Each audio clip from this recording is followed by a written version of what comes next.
Hello my friends, and welcome back to another Baldur's Gate 3 tier listing guide. Hope you're all doing well. Today, in my ongoing series covering Baldur's Gate itemization, we're talking about the Act 3 gloves, and by the end of this we'll have a complete tier list for every glove in the game, allowing you to equip your parties perfectly. In parts 1 and 2 I already went over all of the definitions of the tiers and how we're rating the gloves, so we're just going to get right into it. But before I begin, there is one thing that I do want to do, which is make a correction to this tier list, or a change to this tier list. I'm posting this before I've recorded, I'm recording this before I posted the previous two acts, so I haven't seen everyone's feedback yet, but when I was recording the Act 2 tier list, I kept saying, you should, instead of wearing this gloves, why don't you wear the Gloves of the Growling Underdog? Since that was my advice, I feel like the tier should reflect that advice, so I'm going to bump this one up to A tier here, because the Gloves of the Growling Underdog do provide advantage. It's situational, but still reasonably powerful, and in a lot of circumstances will be better than the alternatives for most fighter characters. Alright, with that change out of the way, let's talk about the Act 3 gloves. First up, for our Act 3 gloves, the Bhaalist Gloves. This item shares a name and location with one of the most powerful items in the entire game, so you might expect that it's going to be equally as powerful. The Bhaalist Gloves give you +1 to your attack rolls, so lower, a reasonable bonus, but lower than many other gloves that give you accuracy bonuses, and in addition to that give you the Garrote special action. You can, once per short rest, spend your action, and this takes your whole action, so if you have extra attack, it uses all of your attacks for that action, to force an enemy in melee range to make a DC 14 strength save, or they become garroted. The garroted condition causes them to be silenced, and both you and they are unable to move, and they take some bludgeoning damage every turn, 3d6 bludgeoning damage. Silenced and immobilized is a pretty nice condition, and it being a strength save is good for those effects, because the types of enemies you want to silence and immobilize are typically going to be spellcasters, so they will often have low strength, allowing you to land that save more easily. However, DC 14 is just too low for this effect that takes your entire turn. It's melee range, so basically it gives you a very weak spell that immobilizes you. It also requires your concentration, so you can't be concentrating on anything else when you're using this. And in general, for an Act 3 item, this is just too weak in effect to want to spend your turn on. By the time you get this item, you should have a big pile of scrolls if you want to spend your turn on casting a spell, and you could also have set up Silence as a ritual before starting combat, for example, use immobilizing effects that have high save DCs, things like Web and so on that your spellcasters can cast at high save DCs. So in general, the Bhaalist Glove for locking down a single enemy at the cost of your action, and having a fairly low chance to do that is not something I want to spend my turn on. +1 to attacks is worse than the other gloves that give you accuracy bonuses, so overall the Bhaalist Gloves are just not very strong. Now, if there is a fight where there's one particular caster that you are desperate to lock down and you don't have a better way to do it, you could swap in this item maybe and try to get your melee characters to like Misty Step on top of that enemy and then hit them with the Garrote. But the Bhaalist Gloves in general I think are not one that you're going to want to use. I think I'm going to give these C tier because the effect is fairly powerful, so if you can find a way to land it reliably, then it's okay. But since it's unlikely to be landed reliably, in general I would avoid this item. The Blackguard's Gauntlet, which, yes, is how you pronounce it. English is dumb like that.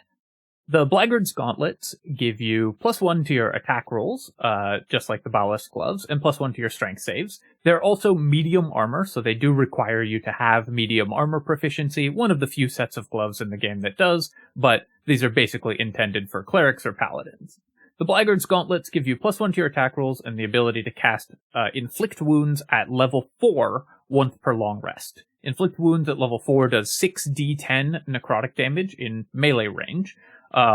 And since this is going to use your item save DC, it's best used by a character that has a high DC, is a monoclass character, so usually this is going to go on a cleric. In general, clerics are going to have way better things to spend their actions on in melee range. If you need to cast a spell like this, by the time you get to Act 3, you again will have scrolls and piles of items that let you cast more powerful spells, as well, of course, as your actual spells. And you probably won't be able to use the attack roll bonus if you are a character with a high enough save DC to use the inflict wounds effectively. And if you can use the attack roll bonus, then the inflict wounds won't be very good. So this item is kind of pulling against itself, and in general gives you a once per day use of a spell that's not even necessarily that good. By the time you are at this point in the game, 6d10 necrotic damage, which is an average of 32.5 damage, I believe I did that math right, is probably less damage than just attacking with your melee characters, or is almost certainly less damage than just attacking with your melee characters, and your spellcasters have much more important things to do with their turns. So even though this doesn't cost you a spell slot, I wouldn't spend time on the Blackguard's Gauntlets. D tier. The Bonespike Gloves. The Bonespike Gloves let your attacks ignore resistance to bludgeoning, piercing, and slashing damage. So any physical resistances that enemies have, you just ignore. There's a lot of Act 3 enemies that are resistant to physical damage, so the Bonespike Gloves will come up in a lot of encounters. And if you have a character who primarily does one of those types of damage, then this is probably a better way to increase their damage output than any other weapon, or any other glove slot. This will effectively double their damage against enemies who are resistant to their attacks, so for those encounters, this is just a very good item to be using. The Bonespike Gloves are obviously meant for only specific encounters, and it's also worth noting that one of the types of characters that focuses most heavily on a certain kind of damage, users of the Bhaalist armor, don't need these because the Bhaalist armor replaces enemy resistance with vulnerability, so the Bonespike Gloves aren't needed to ignore the resistance. But for characters that just do a bunch of bludgeoning, piercing, or slashing damage, and there's a lot of enemies that resist that throughout Act 3, these are going to be a very useful item to swap in for those fights. I'm going to put them in B tier because you won't wear them full time, but for the fights that they're good for, they're pretty good. So keep these in your back pocket and use them when appropriate. The Cerebral Citadel Gloves. The Cerebral Citadel Gloves give you +1 to your strength saves, and whenever you charm or frighten an enemy, which actually includes all forms of fear, not just the frighten effect specifically, it includes fear, frighten, and terrify, which are in Baldur's Gate 3, all different effects with different mechanical meanings. You gain Bless for 3 turns. It uses a different name for the effect, but it's the same as the Bless spell, +1d4 to attack rolls and saving throws, and doesn't stack with normal sources of Bless. So basically, whenever you frighten an enemy, or I guess charm them, you get Bless for 3 turns. This is Act 3. Your party should have sources of Bless. The main use for this is on like a Great Old One Warlock, who is frightening enemies repeatedly for free without spending resources, and then they can get Bless from doing that, and maybe hit their Eldritch Blasts more often. So if you don't have Bless available through any other method, this is going to increase your accuracy with your Eldritch Blasts more on average than the Daredevil Gloves, probably, if you're like a critical hit focused build.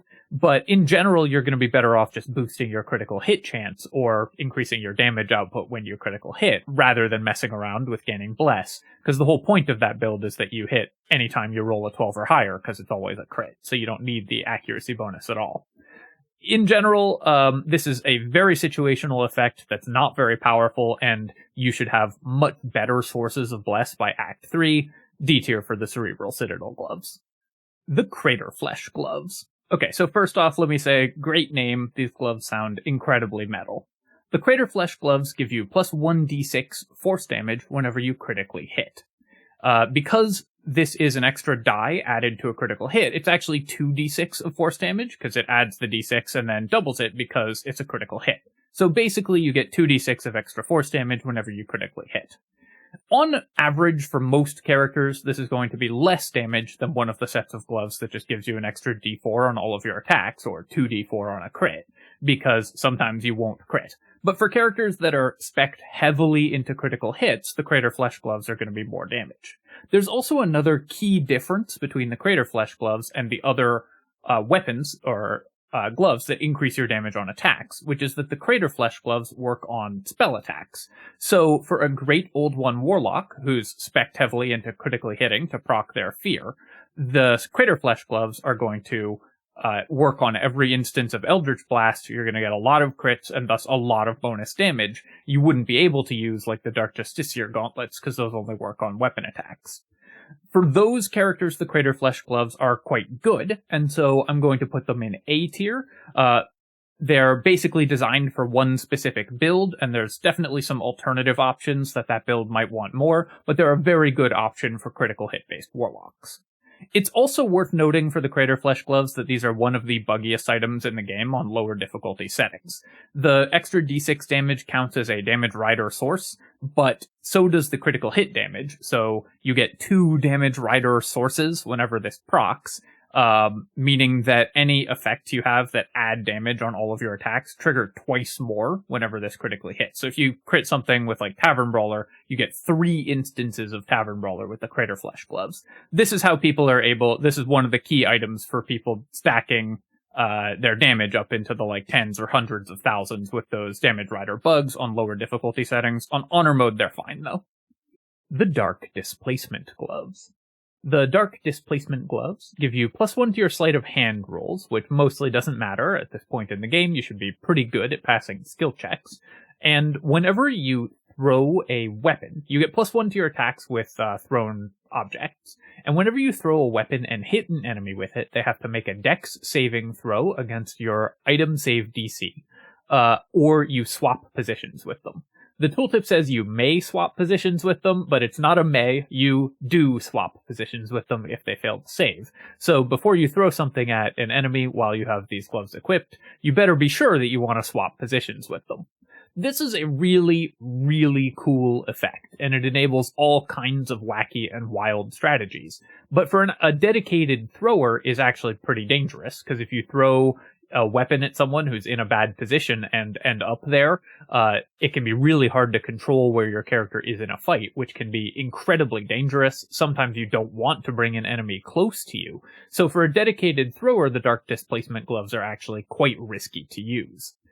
The use for these is mostly with a character who's not a dedicated thrower, but has the ability to throw weapons. For example, a Tavern Brawler monk who can carry a stack of daggers can throw weapons with the Dark Displacement Gloves to get a free teleport, swap an enemy out of position, and all kinds of cool stuff like that. There are so many interesting and unique strategies that you can do with these gloves. I keep saying weapons instead of gloves. I need to get that out of my head. There's so many interesting and cool strategies that you can do with these gloves that I'm going to put them in A tier just because they're so awesome, and they're actually quite powerful if you set up your party or your strategy around using them, because the ability to move your characters and enemies at the same time is really, really good. But I will caution you that these are not just gloves that you can just slap on any character and have them be good. You really have to work around them, because otherwise they can be just as bad for you as they are for your enemies if you use them appropriately. The Gauntlet of the Tyrant. The Gauntlet of the Tyrant gives you +1 to your spell save DCs, and your unarmed strikes deal an extra d4 force damage, so good for a monk. Force damage is probably the best type of damage to do, so you can add additional damage, and also gives you the ability to cast Command once per long rest at level 3, so you can target up to 3 creatures and hit them with Command. Command once per long rest is actually pretty nice. These long rest spells I typically don't value super highly, but Command is one of the spells you'll be casting most often in the game on a spellcaster. Getting an extra level 3 spell slot to cast it is great. You can safely ignore the 1d4 force damage on these gloves. These are Spellcaster Gloves, giving you +1 to save DC and Command once per long rest, and that's a very powerful effect for any spellcaster.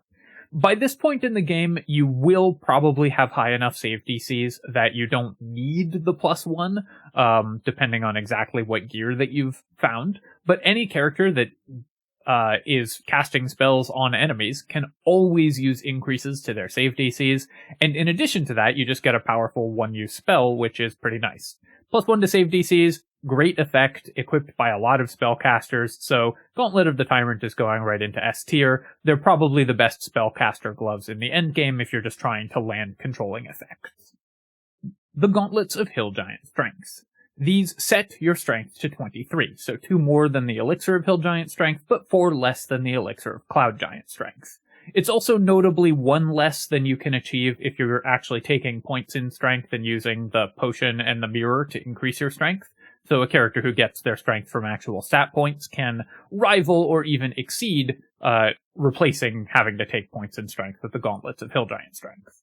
The use here obviously is the same as the elixirs. You drop your strength to 8 and still have super high strength in the end game, but by spending a glove instead of an elixir.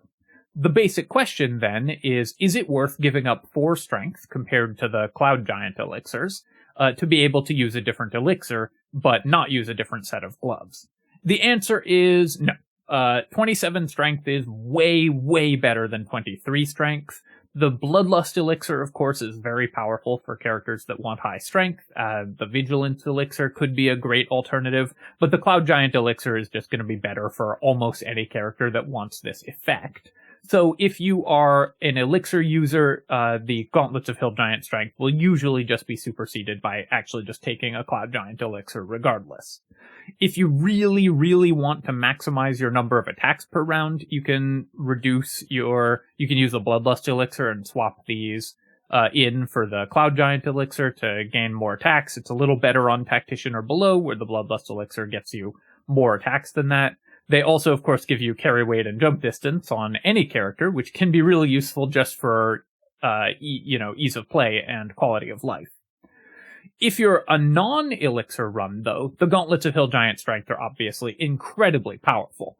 If you are, for whatever reason, not using a strength elixir, either because you weren't able to collect enough Cloud Giant fingers to make them, you don't like using elixirs, or you have another elixir in mind, then the Gauntlets of Hill Giant Strength are great. So for most strength builds, the elixirs are just going to supersede the Gauntlets of Hill Giant Strength. But if you're a non-elixir run, then these are obviously excellent. I will put them in A tier, because there is an item that does the same thing that they do, but better using a less valuable slot in general. But the Gauntlets of Hill Giant Strength are very, very good if you're doing a non-elixir run. The Gauntlets of the Warmaster. The Gauntlets of the Warmaster are medium armor, and they give you +1 to your attack rolls, and enemies have disadvantage on saving throws against your weapon maneuvers and weapon actions. So for a Battlemaster fighter, your maneuvers, enemies have disadvantage against those saves, so if you're trying to trip them or hit them with menacing attack, they have disadvantage on that saving throw, which is obviously pretty powerful for a Battlemaster fighter, and also weapon actions with saving throws, they have disadvantage against the save. Some notable ones, I guess the most notable one is the Soulbreaker Greatsword, which has a stun, and enemies will have disadvantage against the Soulbreaker Greatsword stun if you have the Gauntlets of the Warmaster equipped, so you can land a pretty powerful effect much more easily with the Gauntlets of the Warmaster. For a Battlemaster fighter specifically, which is obviously what these gloves are meant for, the Gauntlets of the Warmaster are pretty interesting. Giving enemies disadvantage against your maneuvers is really quite good.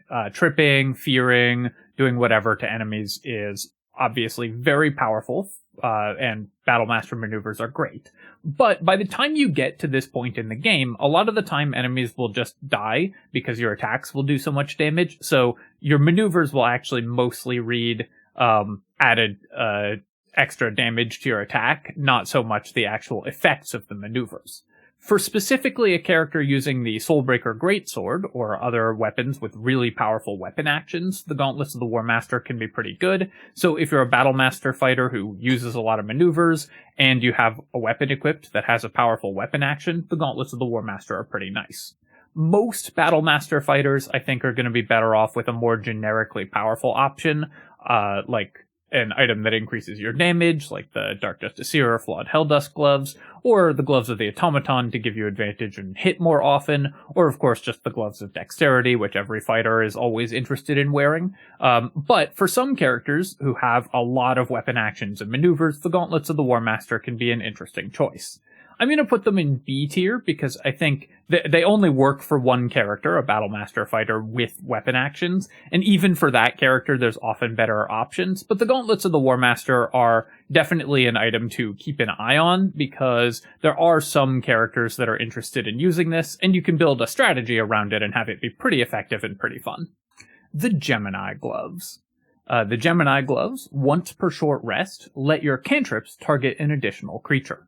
Cantrips targeting allies or enemies can target an additional creature, and you can use this effect more than once. This doesn't work on AoE cantrips, so it won't work on Acid Splash, and Eldritch Blast only gets 1 additional beam. It doesn't get 3 full additional beams, but this does stack with Twin Spell to give you 3 targets if you twin a cantrip. This is a reasonable effect. Doubling up on a cantrip is obviously pretty nice. Firing to Ray of Frost or to an extra Eldritch Blast beam or whatever once per short rest isn't an awful thing to be doing, but the Gemini Gloves are going to take up a slot that you really want for an actually powerful effect.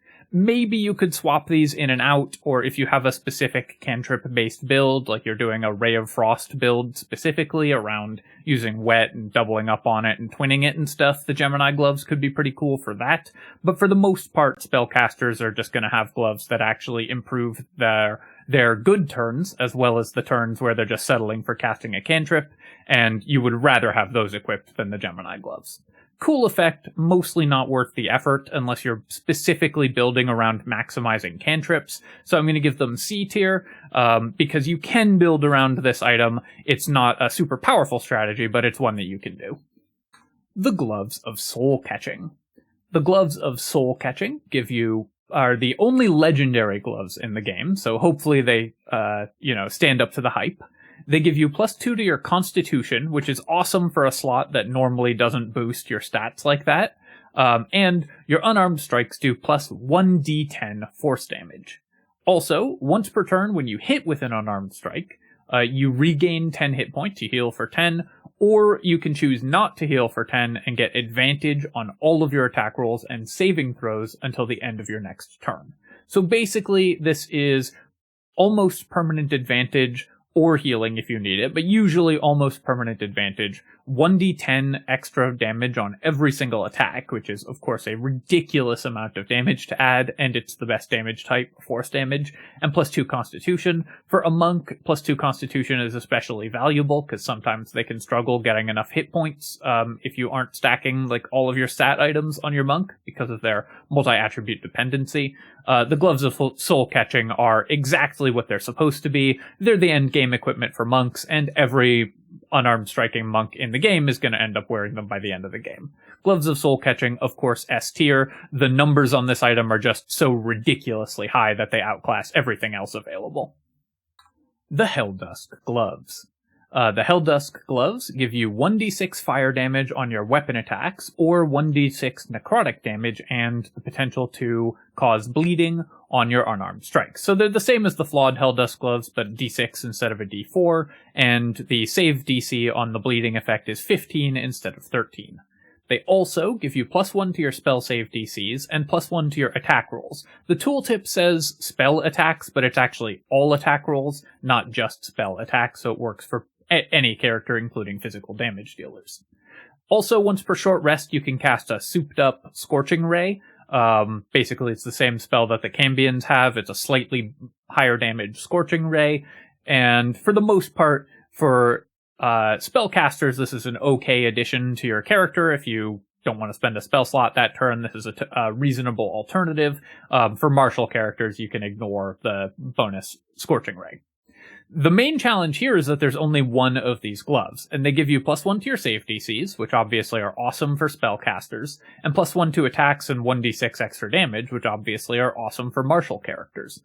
Most parties, or many parties, I should say, won't have a character that can really maximize use of both of those effects, and so you're going to have to choose between giving this to a spellcaster or giving it to a martial character. Whoever you do give it to, it's going to be best in slot. The only character that doesn't want the Helldusk Gloves is a character that needs the Gloves of Dexterity, or a monk who wants the Gloves of Soul Catching. Otherwise, these are just the best in slot endgame gloves for most characters. Again, the numbers on this item are just so high that you're going to put it on like every character.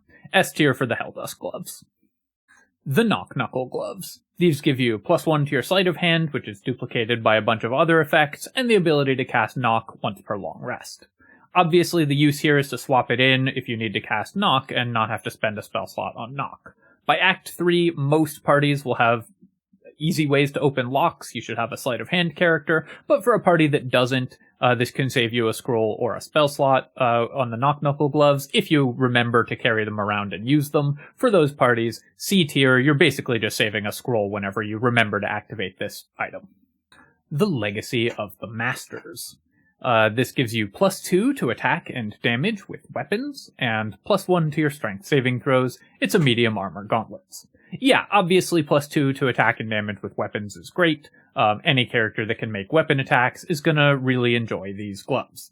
They're a little less average damage than the Helldusk Gloves for most characters, unless you have like a really low chance to hit, and some characters may prefer the Gloves of the Automaton if you don't have another source of easy advantage, but the Legacy of the Masters, again, they just give you a massive bonus to your attack rolls and to your damage output, especially for characters that make a lot of attacks.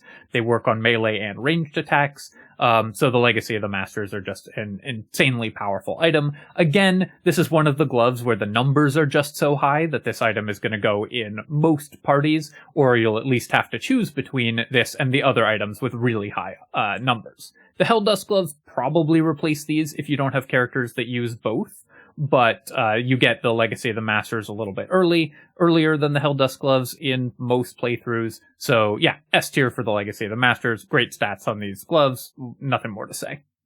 The Martial Exertion Gloves. These can be activated as a free action once per short rest, so it doesn't take any kind of action or time to activate this item. And then for 1 turn, you take 6d6 of piercing damage. You take it immediately when you activate it, so I don't know why it's listed as a duration. And gain an additional attack.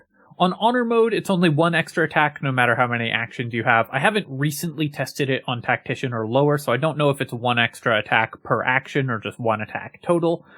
Someone please let me know in the comments. But either way, an additional attack in a round is a really powerful effect. Taking 6d6 piercing damage is on average going to be 21 damage, which is not an entirely negligible cost. 21 damage is definitely painful for a lot of characters, but certainly survivable and easily healed with a single bonus action for a potion, or if you're a character that has some form of native healing, like you are using the Sword of Chaos that heals you whenever you attack or whatever, then the Martial Exertion Gloves damage can be pretty easily negated.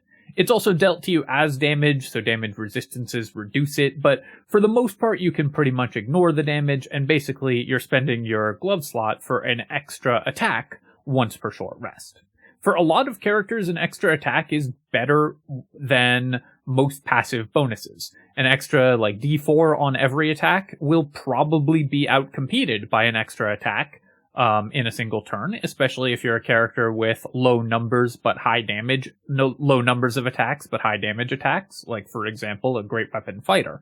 The Martial Exertion Gloves can be really useful. Because this is an extra attack, it also allows you to use special attack actions like Tiger Cleave or Volley from a Hunter Ranger. So the Martial Exertion Gloves can really help with characters that have really good ways to use extra attacks, so they're getting like more than 1 effective attack from this extra attack because Volley hits everything in an AoE. I'll be honest, these are one of my favorite designs in the entire game. It's a meaningful cost, but that can be overcome with good planning, and it's a really cool and really powerful effect. The Martial Exertion Gloves are just one of my very favorite items, so I probably use them more than I actually should. But they're still very powerful, because an extra attack is a lot of bonus damage. Being able to hit an extra time, especially for characters that can make good use of this effect with Volley or whatever, is awesome. And the Martial Exertion Gloves do that at a cost that's pretty easy to overcome. So for any character that's making a lot of attacks, especially high value attacks, the Martial Exertion Gloves are good. Many characters, I think, are going to be better off just with the passive bonuses, like the Legacy of the Masters, or the Helldusk Gloves, or the Gloves of the Automaton, all of the normal suspects. So I'm going to give these A tier, but for characters that they're good for, they are really good, and especially late-game Hunter Rangers should pay attention to the Martial Exertion Gloves. The Nimblefinger Gloves. The Nimblefinger Gloves give you +1 to your sleight of hand checks, and +2 to your dexterity if you're a gnome, +1 to your dexterity if you're a halfling or dwarf. Notably, of course, you don't actually have to be playing a character with one of these races. With all of the race-specific bonuses that you can get from items, you can use Disguise Self to disguise as a member of that race and gain the benefits. So any character can disguise as a gnome, use the Nimblefinger Gloves, and benefit from +2 dexterity. You don't actually have to be a gnome to use them. For characters that have high dexterity, +2 dexterity is awesome. This isn't capped, so you can go up to 24 if you have 20 dex plus the Nimblefinger Gloves and the mirror bonus, which obviously is really amazing. Going up to 24 dexterity is great. Dexterity is the best stat in the game. I mean, we talked about how the Gloves of Dexterity are ridiculously good, even just getting you to 18, so getting to 24 is obviously ridiculous. You do have to have Disguise Self on for most characters, or actually be a gnome, in order to make this work, and many dexterity-based characters will want the Gloves of Dexterity instead of this, because it just lets them spend their feats and skill points elsewhere. But for any character that's spent their feats and whatever on Dexterity and has the resources available, the Nimblefinger Gloves are awesome. Now, even for some dexterity-based characters who've spent points on dex, there will still be better options. Things like the Legacy of the Masters or the Helldusk Gloves can often supersede the Nimblefinger Gloves anyways. And also, I think that most players probably will not be able to make use of the Nimblefinger Gloves regardless, because I think that Gnome was the least popular pick according to Larian stats, and there's no Gnome companions, and I personally suspect that most players aren't actually willing to run around with their party members permanently disguised as gnomes. But for those who are, the Nimblefinger Gloves give you a really solid advantage for doing so, and an awesome item option, so I'm going to put them in A tier. The Quickspell Gloves. These let you cast a cantrip that normally takes an action as a bonus action, once per short rest.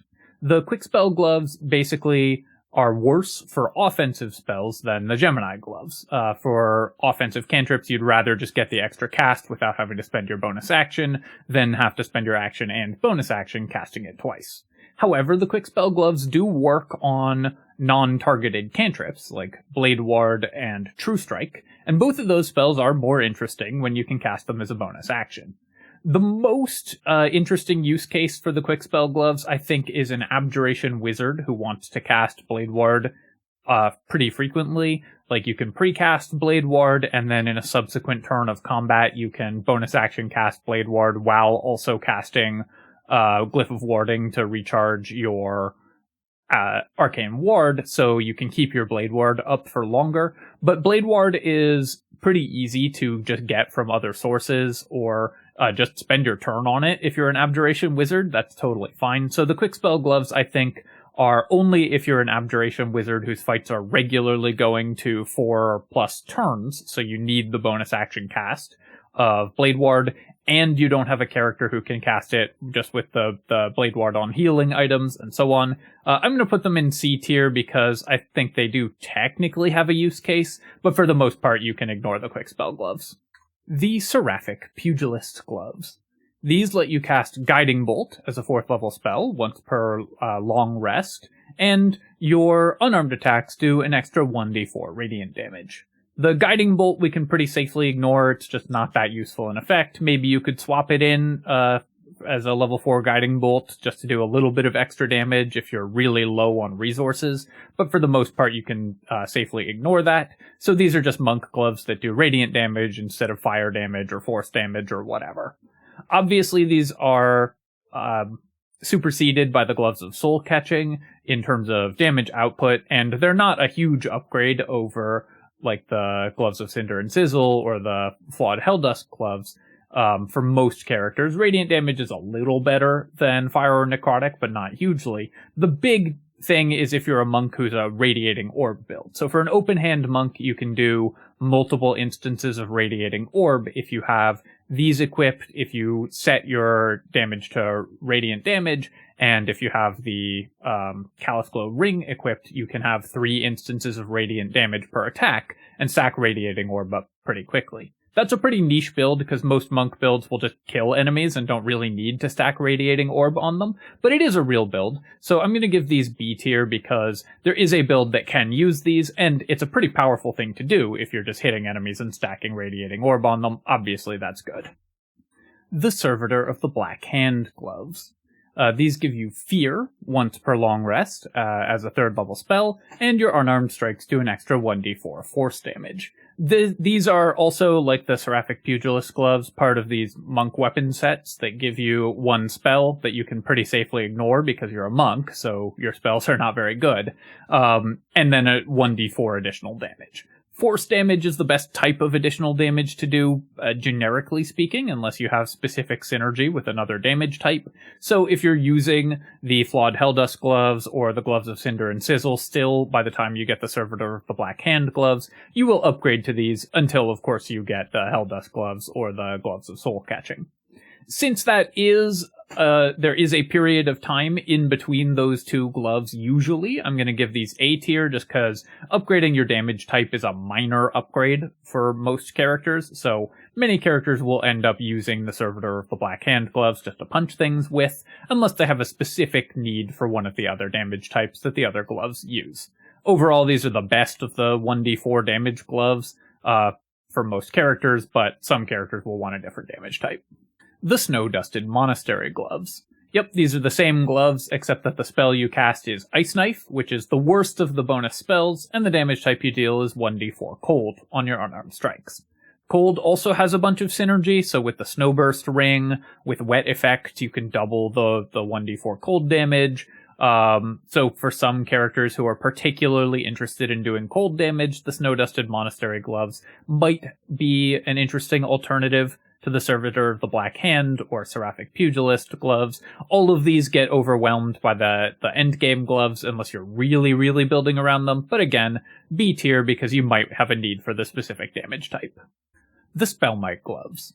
The Spellmight Gloves let you Great Weapon Master or Sharpshooter, but with spells. Whenever you make a spell attack, so you cast a spell that uses an attack roll, you can choose to take a -5 penalty on that attack to deal an extra d8 damage with the spell. So if you are casting a Ray of Frost, you can take a -5 penalty on your chance to hit to deal an extra d8 damage with the Ray of Frost. On Honor mode, this only triggers once per spell. So if you cast Eldritch Blast, which has 3 beams, it still only deals 1d8 extra damage. On Tactician mode or lower, it triggers for every single beam. This item also used to be completely broken because it worked on things that didn't have attack rolls, so it worked on Magic Missile, and it would work on every missile in your Magic Missile, so it was part of the broken Magic Missile combos that people were doing in sort of earlier in Baldur's Gate. That has been fixed on lower difficulty settings, but it still triggers 1d8 extra damage per beam. On Honor mode, these gloves are not that exciting. The best use is for like a critical hit Eldritch Blast Warlock, because you are spec'd around critical hits, so the -5 hit chance penalty doesn't matter that much to you, because most of your hits will be critical hits anyways, which hit no matter the enemy's armor class, or your attack roll, or your attack bonus. And the extra d8 damage will then be doubled because you got a critical hit, so it's going to do a bunch of extra damage. For those characters, though, you are better off with the Craterflesh Gloves. It doesn't make you, those don't make you worse at hitting your normal attacks. It's only 2 average damage less on a critical hit, but you can get multiple critical hits per Eldritch Blast, so the Craterflesh Gloves will be way better on average. On Tactician mode or below, the Spellmight Gloves are absolutely busted for critical hit Warlocks, and you definitely will want them for those characters. For Honor mode, I'm going to give them B tier, because you can use them, and if you have like 2 critical hit based Warlocks in your party, the Spellmight Gloves might be reasonable. And on Tactician mode or below, it's worth noting that these are absolutely S tier for crit-based warlocks and other characters that are making lots of spell attacks in a turn, like fire sorcerers. You can also probably play a fun game where you scroll down the comments and see people who are really, really mad that I gave them B tier because they don't play on honor mode and didn't listen to this part of the tier list. The Spellseeking Gloves. These let you, whenever you make a spell attack roll, so you cast a spell like Eldritch Blast or Scorching Ray that requires a spell attack roll, to spend sorcery points to gain advantage. You have to spend 1 sorcery point per level of the spell, and 1 for a cantrip. So if you want to cast Eldritch Blast, you spend 1 sorcery point. And you do get advantage on every beam, so if you use these with an Eldritch Blast, you get advantage on all 3 beams. If you use them with the Scorching Ray, you get advantage on every beam of the attack, because it's just a passive, not a reaction. The Spellseeking Gloves are just too expensive. They require so many sorcery points to use with spells that require attack rolls. I mean, the most common spell that requires an attack roll is probably Scorching Ray, which you want to upcast to high levels, and you definitely don't want to spend 6 sorcery points on gaining advantage on your level 6 Scorching Ray. You want to spend those sorcery points on casting another level 6 Scorching Ray. The Spellseeking Gloves give you a moderately powerful effect, advantage on spell attacks, for a tremendous cost, and thus I think are just not really worth it. Maybe if there's a very specific spell that you need to land with an attack roll on a specific enemy, you could swap these in, but for the most part, I think the Spellseeking Gloves, they just have way too much investment for way too little return, and if you want advantage on an attack, you could hide before combat starts, you could drink an invisibility potion and then make your attack. There's lots of other ways to get advantage, which are way less costly than the Spellseeking Gloves. D tier for these, I think you should really avoid using them. The Stalker Gloves. The Stalker Gloves give you +1 to initiative, and your sneak attack deals an extra 1d4 force damage. Now, for most characters who are sneak attacking, this is probably going to be 2d4 force damage most of the time, because you won't actually activate sneak attack unless you critical hit. So it's basically plus 2d4 force damage once per round, and +1 to your initiative rolls. Obviously, you know how much I love initiative. We've been over that pretty extensively at this point. But for most characters who are sneak attacking, they're already going to be dexterity-based characters, and they probably have other initiative gear equipped as well, because a lot of the items that are designed for those characters come with plus initiative. So spending your glove slot just on plus initiative by itself isn't actually a great return, since gloves are such a valuable slot. The plus 1d4 force damage on sneak attacks is significantly worse than bonus damage on every attack for almost every character that's sneak attacking, because those characters will be making usually at least 3 attacks per round, often more, depending on exactly how they're designed, often many more, if they're designed as like a swordsbard archer, for example. The Stalker Gloves, therefore, are a pretty significant DPS sacrifice in order to gain +1 initiative on a character that for the most part won't need a bonus initiative. But if you have a different character, a non-sneak attack character, that just desperately needs bonus initiative, and gloves are for some reason the slot that they can most afford to spare, the Stalker Gloves could be pretty useful. I'm going to give them B tier because you can just never count initiative out entirely, but for the characters that they're intended for, they are mostly superseded by damage gloves. The main use is if you have a character that just absolutely needs an initiative bonus, because they're a low dexterity character, maybe a paladin or something, and you just need that way more than any other effect. This is a way to trigger it. Usually it's a bad way to gain initiative, because gloves are such a valuable slot, but there are build configurations where that's possible, I suppose.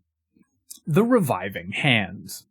These are a medium armor gauntlet, and they give you +1 to your strength saves, and the same effect that the Hellrider's Pride gloves give you, where whenever you heal a character, that character gains Blade Ward for 2 turns. However, there's a notable difference with the Reviving Hands, which is that they weren't nerfed when the Hellrider's Pride were, so you can still gain Blade Ward when you self-heal with the Reviving Hands equipped. You also get Revivify once per long rest, which you can pretty safely ignore because Resurrection is basically free in Baldur's Gate, but could potentially help you if something goes really wacky in an honor mode run and your character dies outright. The Revivify is not a terrible panic button to have available. You should have scrolls for that reason, but, saving a scroll is always okay. The main thing here is just that gaining Blade Ward whenever you heal a character is still, even in Act 3, super powerful, and now this allows you to do so on yourself, so you can, any character that has self-healing, either through a healing aura, or just casting healing spells on themselves, or passive healing, like the Ring of Regeneration, can give you permanent Blade Ward alongside the Reviving Hands. That's incredibly powerful. There will still be plenty of characters that are still using the Hellrider's Pride, even this late into the game, and those characters will of course switch to the Reviving Hands, so S tier for those. The Thunderpalm Strikers. These are another one of the monk gloves that does a specific kind of damage and lets you cast a spell. In this case, it's a 3rd level Thunder Wave, which again we can pretty safely ignore, and your unarmed strikes do 1d4 thunder damage. Now you might be thinking, well, we wanted the Seraphic Pugilist Gloves if we were a Radiating Orb build, so obviously we want the Thunderpalm Strikers if we're a Reverberation build.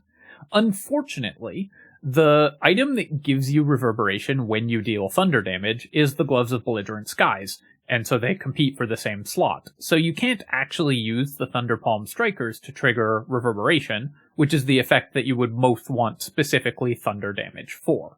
That means that they actually don't have as much use as the other damage type of gloves, because the item that would let you use this specific damage type would require the same slot. So the Thunderpalm Strikers don't really let you do a Reverberation-based monk. For that reason, I'm going to put them in C tier, because maybe you have some other reasons for specifically thunder damage being useful for your character. And of course, they do extra damage. Thunder's a good damage type. It's hard to resist. Some enemies are vulnerable to it, and so on. So there are uses for this, but you're much less likely to build around it than you are the other damage type monk gloves. The Unlucky Thief's Gloves.